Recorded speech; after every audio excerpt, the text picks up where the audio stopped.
If you're removing the door panel, you're going to be working around the airbag. Disconnect the battery and leave the vehicle alone for at least an hour to let any residual charge dissipate before working around an airbag. Shown here are the fasteners that hold the door panel on. Pluck out the small airbag emblem and remove the screw underneath as indicated by the green arrow. Remove the small screw underneath the trim clip on the pull handle, purple arrow. Under the plastic trim that surrounds the door handle, there is a screw that needs to be removed, yellow arrow.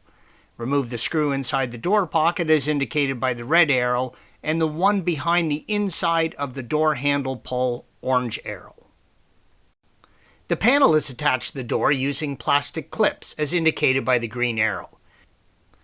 To remove the door panel, either use a trim removal tool, a door panel tool, or simply pull out on the panel near where the plastic clips are located, and they should pop right out of the holes in the door, one shown by the yellow arrow.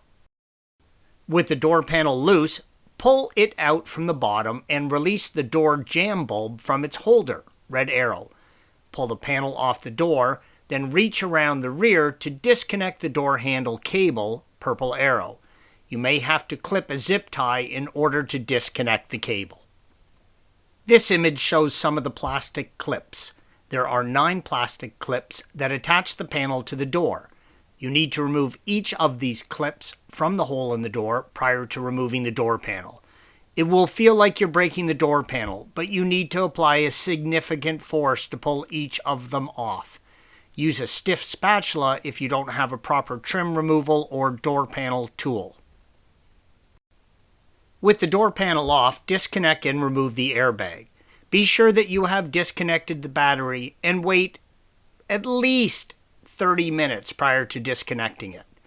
The airbag is simply attached to the door using 4 screws, green arrows. The speaker, located in the lower corner, is attached to the door with 4 screws, blue arrows. Remove the screws, then unplug its speaker connection. All that remains is the foam moisture barrier, which is removed next. The pre-molded foam moisture barrier is glued onto the door with a gum-like adhesive. Take your time removing it. It's easy to rip or tear and new ones are expensive.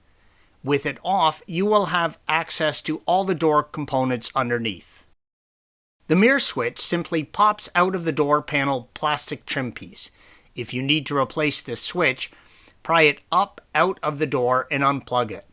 Be sure to install it with the left-right switch on the bottom. It's very easy to install upside down. If you need to pull off the triangular panel, pull on it from the bottom and slide it up. There is a small tab on the top that breaks very easily as indicated by the red arrow. With the door apart, it might be a good time to think about replacing your door seals. The door stay is another item you can replace with the door panel removed. Disconnect the stay from the body by removing the pin that holds the stay to the body, red arrow. Then remove the 2 bolts that attach the stay to the door. Finally, remove the stay from the inside of the door by reaching in forward of the access panel in the door. Installation is the reverse of removal. Thanks for watching. Be sure to subscribe to our channel and check out another video in this series.